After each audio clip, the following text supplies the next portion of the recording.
welcome back to the channel. If you're new here, I'm Elise, and this is where we keep it real about living with a chronic illness while still living our best life.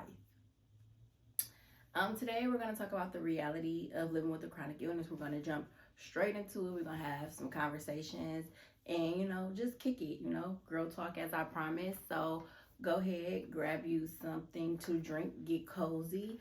I have me some water, so go grab you a drink, grab you a blanket, and we're gonna jump right into it. Before we get into it, I just kind of want to give you guys a little bit of background, some of the things that I have done, or what led me here, my roles and things like that. So I was born with sickle cell anemia, SS, which is a blood inherited blood disease, and it causes my red blood cells to break down faster than the normal person's red blood cells, and oxygen does not get to my blood cells sometimes, which causes them to break down in clots, and they become sickle shaped, which is like a farmer's hook or a crescent moon, and so it causes it to get stuck when they are moving throughout my veins, causing pain.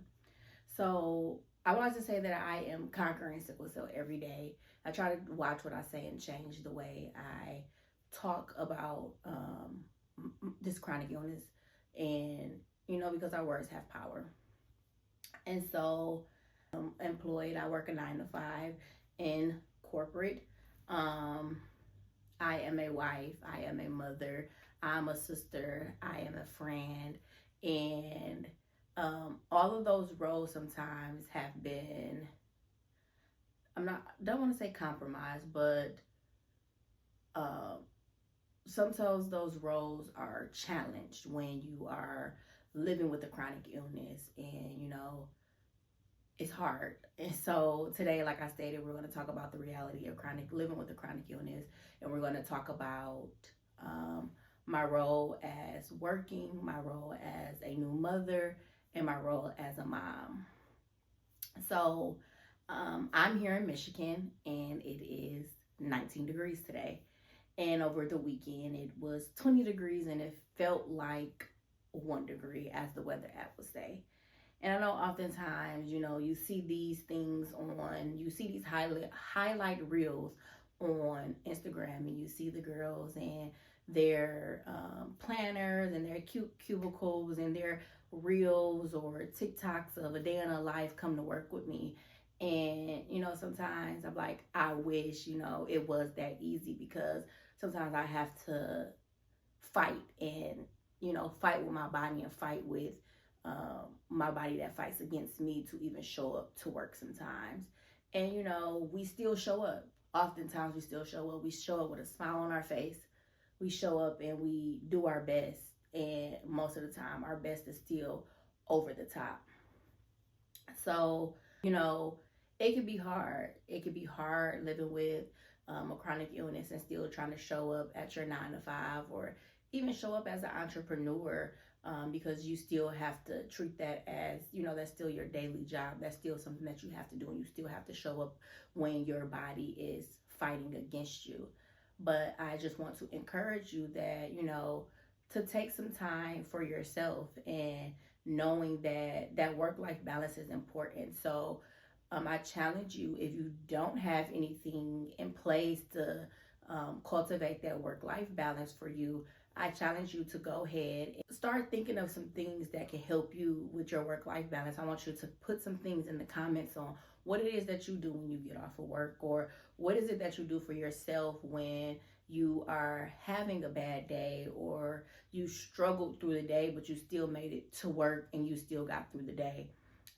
What is it something that you do when you come home, and just to relax your mind, relax your body, and not allow your body to go and shut down. So work-life balance is important, and if we don't have that work-life balance, or we don't have things in place that will help us, most of the time our body shut down. And I just want to encourage you all to make sure that you have something in place. I also want to talk about FMLA really quickly, and long-term disability and short-term disability. Those things are in place for people like you and I who are sometimes in the hospital or sometimes has to miss work because we just can't today.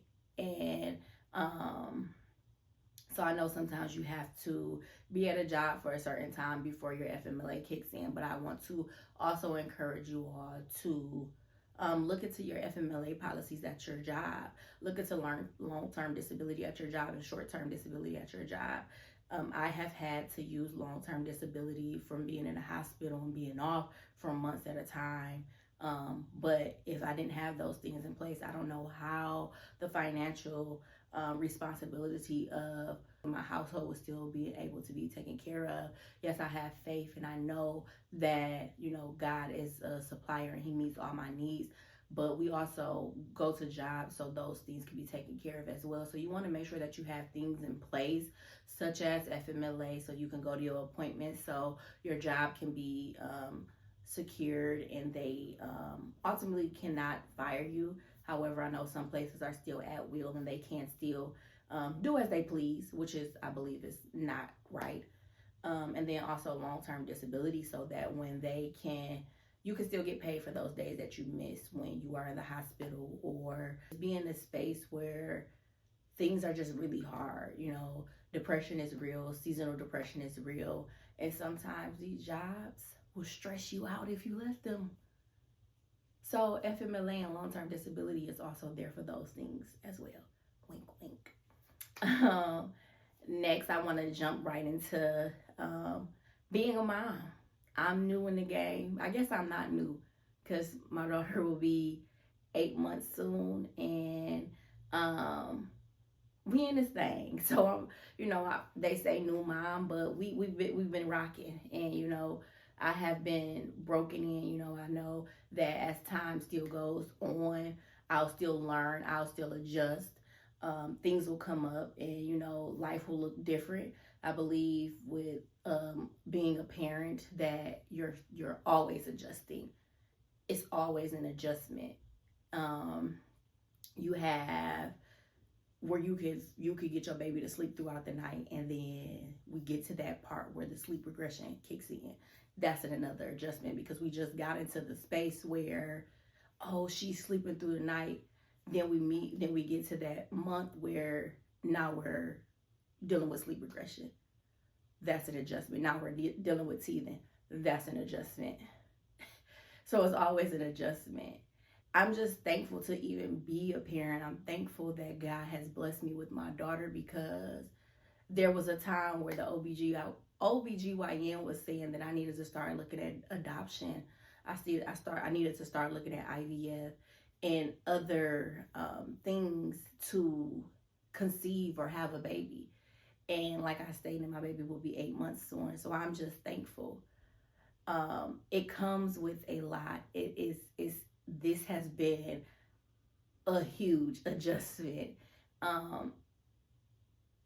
Like I stated earlier, I stay in Michigan, and the weather, and then also just dealing with those postpartum hormones in your body is starting to go back into what it was before you became pregnant. So now my body is like, what's going on? And I'm having sickle cell flare-ups and here more often, like back to back, and I'm trying to figure out what's going on.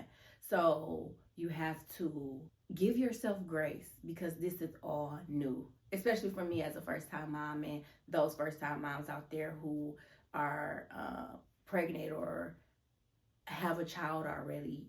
Give yourself grace. This is all a learning curve. This is all an adjustment for everybody. And I don't want you to be so hard on yourself and say, we have to have it together, or, there's a pile of laundry that needs to be done, but I'm in pain, but I'm going to push through and still get the laundry done. What good does that do for you? Now you're in more pain. The laundry done, yeah, but now you could possibly be on your way to the hospital because you didn't sit down. And that's okay. The laundry is going to be there. but that time away in the hospital is time away from your child. So we have to think about what's important in those moments, and what do we really need to do in those moments. It's okay if you have to lay down in bed with baby today and bond and cuddle. Those moments are healing moments for me, and it helps me in those moments. So that's okay. So I want you to give yourself grace. And then also, if you are, married, or, you and your partner are still staying in the same household, communicate. Communicate. Communicate. Say it with me. Communicate. I'm talking to myself when I say this because I got it. I can do it. It's okay. It's just a little bit of pain. That little bit of pain can turn into a lot of bit of pain. And so, but if I don't open my mouth and ask for help, now it has grown into something bigger. So we have to communicate. Like I said, I'm talking to myself when I say that as well. But I want to encourage you as well that you have a partner, you have support. Lean on them. Stop trying to do it all by yourself, because you don't have to. And next, I want to talk about partners, and I want to talk about relation, and I want to talk about being married or dating with the chronic illness. You have to be vulnerable. We're going to get right into it. Vulnerability is the word for this part. Vulnerability. You have to be vulnerable. I'm not saying go on your first date and be like, hey, I got lupus. Hey, I got fibromyalgia. Hey, I got sickle cell. What's up?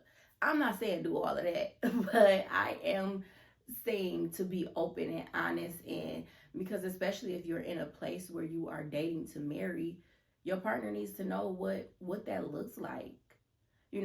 My husband and I were friends before we started dating, and I think that foundational of friendship was very important. And when we got to the point of dating, it's a different ball game, because now we're dating and it's not just we're friends. It's a different ball game. But he was able to see me in those moments where I was in pain, and he would come and take me to the hospital and sit in the hospital with me before we even got to the point of boyfriend and girlfriend. And I'm thankful for that. And I'm not saying, well, I am saying that friendship is important when you are building relationships, when you are building longevity with someone. I feel like that friendship foundation is important. And like I said, I really believe that you should be vulnerable, and you have to be open, and you have to communicate. And it's something that I have struggled with, that I'm still working on, because I'm the type of person, like I stated, I was unfortunately born with this, and I had to learn at a very young age how to speak up for myself and how to advocate for myself and tell the doctors what did and what didn't work. And so I felt like I got this. Like, don't nobody know my body like I know my body, and I got this. I'm going to just show up. I'm going to push through. But when God sends you someone that is willing and able and wanting to be there, they're not there because you forced them to be. This is something that they want to do. They're researching on what should we do, and they're researching on what medicines and what foods and what lifestyle or what food should we eat in. They want to. They're coming to you with, hey, I found this. I think we should try it. How do you feel about it? That person wants to be there. That person is there by your side. Shutting them out is not the right idea. It's not the right thing to do. Allow them to be there. Lean on them. That's what God placed them for. Lean on them. You don't have to do it by yourself. And it's a blessing. It's also hard on the caretaker. And when I say caretaker, I'm talking about your mom that may still be caring for you, a brother that has stepped in to care for you, or a friend that has stepped in to care for you, or that partner. Your partner is ultimately a caregiver when you're not able to care for yourself. It's not embarrassing. It's life. And unfortunately, it happened. But it didn't happen to us. It happened for us. And I want us to start looking at things in a different perspective. Yes, we may have these diagnoses, but they don't have us. We can still show up. We can still live our best life. We don't have to let these diagnoses stop us from doing the things that we want to do. I graduated from college, Michigan State University, Grow Green. I traveled abroad. I still travel. I've had a child when the doctors told me that it was a no. I'm here after being told that they didn't think I was going to make it past 11.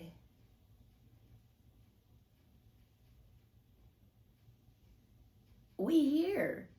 Continue to show up and continue to live our best life.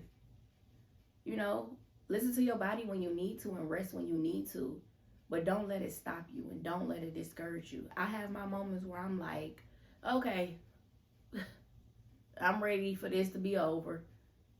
I'm ready to get off, this boat. I'm ready to park it. Let me out. I'm ready. And so I have my moments. So I'm not saying that we got to be strong, because being strong led me into the hospital because I didn't know how to open my mouth. Being strong led me into the hospital because I felt like I had to keep going when all I had to do was just stop. And that's okay. Take a break. I love y'all, and I thank y'all for tuning in for yet another video. If you like it here, I ask that you hit the subscribe button and turn on your post notifications so you can be notified when I drop a new video. I'll talk to you soon.